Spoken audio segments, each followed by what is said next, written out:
અને હું જાહેર મંચ ઉપરથી કહું છું, હિન્દુના દીકરા હોય એને ગૌરક્ષાના કાર્ડની જરૂર નથી.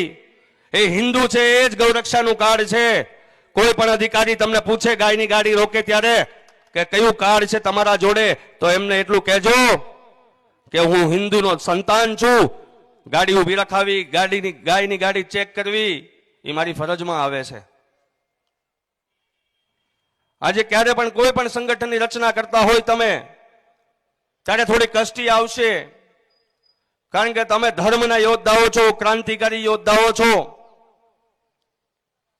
આજે આ ગ્રુપ આવડું છે, કાલે ડેવલપ થશે, આવતા વર્ષે નવા પ્રોગ્રામો થશે.